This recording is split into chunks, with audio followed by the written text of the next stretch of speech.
Les opérateurs économiques de Soumié dans le sud Comoé ont subi de grandes pertes après les fortes pluies. La population de ce village situé non loin d'Aboisseau dort pour la plupart à la Belle Étoile.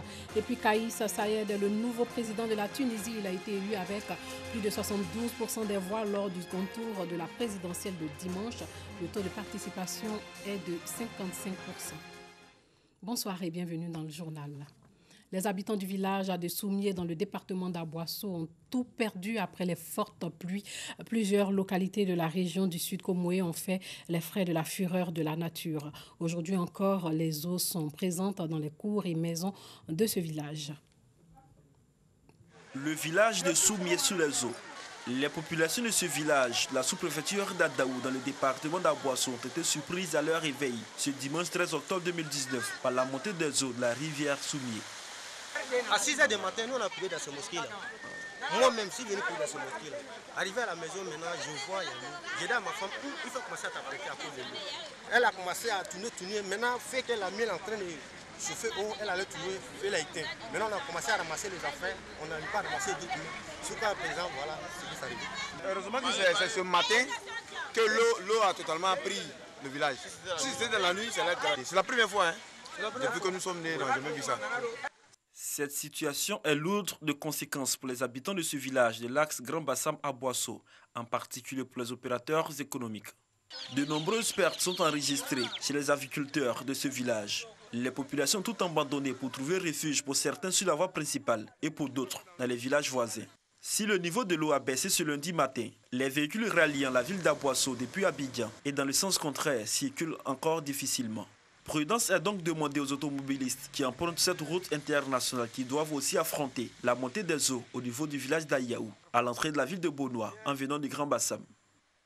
Parlons santé. L'on dénombre plus de 2000 cas de cancer du sang par an en Côte d'Ivoire. Pour stopper l'hémorragie, la sensibilisation par le sport et le dépistage gratuit. Une initiative de la Fondation Femmes Tsunamite dans le cadre d'Octobre Rose. Nosangari Clément Boko. Tueur silencieux, le cancer est la première cause de décès chez la femme. Les statistiques sur cette pathologie en Côte d'Ivoire connaissent une hausse considérable. De 2000 à 2012, la prévalence est passée de 25 sur 100 000 à 36,6 sur 100 000 en 10 ans. À ce jour, on dénombre plus de 2000 cas par an avec 54% de décès.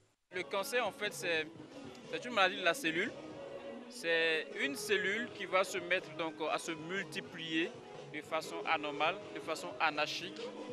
Et ça va partir d'un petit point, après à une boule, ainsi de suite. Et cette boule-là peut dépasser le cadre d'un organe, se propager à d'autres organes. En ce moment-là, on parle de métastase.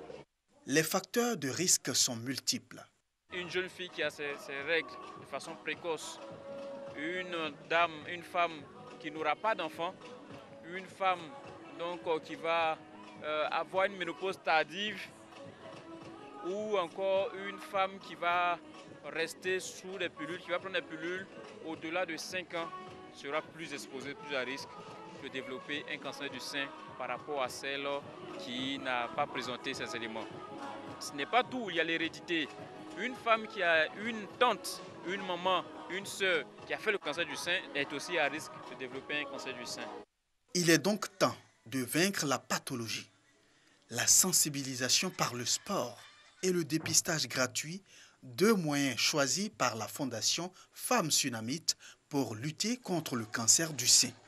J'invite les femmes à ne pas avoir peur de venir se faire dépister parce que c'est le seul moyen pour pouvoir vaincre ce cancer. Et nous, à la Fondation, nous disons non à la mort et oui à la vie parce que nous voulons radier ce cancer-là au niveau des femmes. Malgré la forte pluie, les femmes ont effectué nombreux le déplacement pour dire non à la maladie. Prévenir vaut mieux que guérir pour moi. Donc c'est pourquoi je suis là ce matin. Malgré la pluie, je suis venue quand même pour éviter tout désagrément plus tard. Parce que même s'il pleut demain que la maladie se déclenche, je vais sortir sous la pluie pour partir à l'hôpital. Donc je préfère venir sous la pluie, venir voir si je ne suis pas malade. Pour la femme, nous sommes des porteuses. Nous donnons des vies, donc il faut qu'on vienne savoir si on a des soucis pour pouvoir l'arrêter s'il est possible. Cette activité de la Fondation Femmes Tsunamite en Action s'inscrit dans le cadre d'Octobre Rose, une campagne annuelle de communication destinée à sensibiliser au dépistage du cancer du sein, mais surtout à récolter des fonds pour la recherche. En Côte d'Ivoire, sur 84 000 personnes dépistées, 8 500 précancéreuses sont prises en charge. Les 310 acteurs de la filière bétail de la région de San Pedro sont désormais organisés au sein d'une société coopérative. Pour mener à bien leurs activités, ils ont reçu des documents. L'idée, offrir à la population de la viande de qualité. Le reportage de Sam Kouna. Bientôt, on ne verra plus les bœufs divaguer dans la ville de San Pedro. La viande sera en abondance et bien entretenue dans les marchés, avec un nouvel abattoir, des acteurs de la filière bétail bien organisés.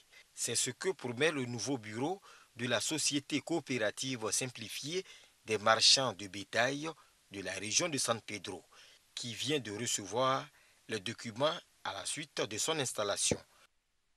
En tout cas, on peut travailler, ne manque pas sans problème. Et puis toute population va gagner viande moins chère. Pour affaire des battoirs là, on a demandé à la mairie, il n'a qu'à nous donner une place. Nous-mêmes, on a un moyen pour construire un battoir modernisé à San Pedro. Pour le président chargé de l'installation des organisations dans la filière bétail, cette nouvelle structure va aider au changement de comportement et permettre aux acteurs de défendre leurs intérêts. La mission qu'on leur confie, d'abord, c'est d'identifier tous les marchands du bétail de la région et pour défendre leurs intérêts professionnels, faire de telle sorte qu'ils puissent fournir du bétail dans toute la région, qu'il soit autosuffisant en protéines animales et qu'il y ait tout ce qui se passe dans le domaine, que ce soit les arrivages d'animaux, qu'il y ait une visibilité et que l'autorité puisse être au courant de toutes les difficultés que nos acteurs rencontrent en route, que ce soit à l'intérieur.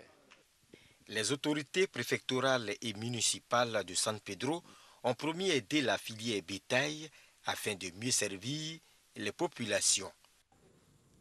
100 kits scolaires remis aux élèves de l'école primaire publique Mondon de Koumassi. Ce geste du mouvement citoyen Génération Gagnante vise à soutenir l'effort du gouvernement dans son action sociale. Clément Boko. Les enfants de la commune de Koumassi sont en joie. Ils viennent de recevoir 100 kits scolaires d'une valeur de plus d'1 million de francs CFA. L'initiative est du mouvement Génération Gagnante de Koumassi. Je suis dans une commune Koumassi où la pauvreté atteint un certain niveau. Et c'est ce que le président de la République et son premier ministre sont en train de combattre la pauvreté. Et c'est dans cette même dynamique-là que nous nous sommes inscrits. Alors nous soutenons les actions du gouvernement. Les bénéficiaires ont traduit leur gratitude aux donateurs. Ma voix exprime la gratitude de tous les enfants de la Côte d'Ivoire en général et ceux de Koumassi en particulier pour ce don de kits. Remerciements à Monsieur le Président de la République, Son Excellence Alassane Ouattara, à Monsieur le Premier ministre Amadou Gon Coulibaly, à Monsieur Diaby Lassine, à Madame le ministre de l'Éducation nationale et ses collaborateurs. Nous nous engageons à devenir des élites de demain. Le mouvement Génération Gagnante est un mouvement apolitique qui pose des actions de développement en faveur des populations. Sachez que les forces de sécurité guinéennes déployées massivement à Conakry ont dispersé des rassemblements en cours de formation à plusieurs endroits de la capitale ce matin à l'aube d'une journée de mobilisation politique. L'opposition et la société civile appelaient à la mobilisation contre la réforme de la Constitution qui pourrait permettre au président Alpha Condé de briguer un troisième mandat.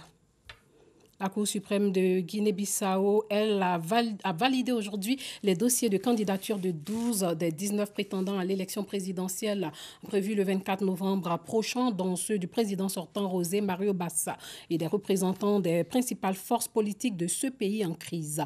Les 7 candidatures recalées, dont celle de l'unique femme, la sociologue Nancy Schwartz, peuvent faire l'objet d'un recours dans les 48 heures selon la Cour suprême qui n'a pas motivé sa décision. José Mario Bassa, 62 ans, se présentera en qualité d'indépendant faute d'avoir obtenu l'investiture d'un parti. Une délégation internationale emmenée par la CEDEAO a d'ailleurs insisté le 7 octobre dernier à Bissau pour que le premier tour se déroule comme prévu le 24 novembre avec un éventuel deuxième tour le 29 décembre alors que des candidats de l'opposition ou indépendants jugent ce calendrier difficilement tenable pour des raisons pratiques et politiques.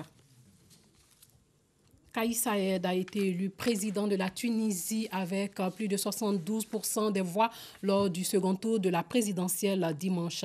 Il a obtenu 2,77 millions de voix contre 1 million pour son adversaire, l'homme d'affaires controversé Nabil Karoui, selon les résultats annoncés par l'ISIE. Ces résultats peuvent néanmoins faire l'objet de recours dans les prochains jours. Le taux de participation est de 55%, supérieur à la participation enregistrée au premier tour le 15 septembre. Kais Saied, 61 ans, devient ainsi officiellement le deuxième président élu démocratiquement au suffrage universel, succédant à Béji Caïd Essebsi, décédé fin juillet à 92 ans, à quelques mois de la fin de son mandat. Il doit prêter serment d'ici la fin du mois.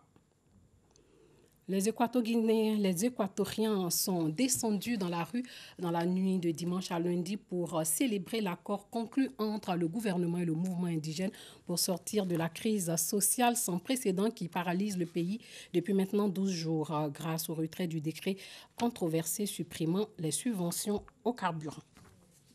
Et pour finir, sachez que le prix Nobel d'économie 2019 a été décerné à un trio d'économistes, la Française Esther Duflo, l'Indien Abhijit Banerjee et l'Américain Michael Kramer. L'Académie royale des sciences de Suède a choisi de récompenser les 3 chercheurs pour leurs travaux sur les façons de réduire la pauvreté dans le monde, notamment en s'attardant à des enjeux tels l'éducation et la santé des enfants. Les 3 récipiendaires vivent aux États-Unis. Michael Kramer enseigne à l'université Harvard alors qu'Esther Duflo et Abhijit Banerjee, qui sont conjoints, enseignent tous deux au Massachusetts Institute of Technology. Voilà, c'est tout pour ce soir. Merci de nous avoir suivis.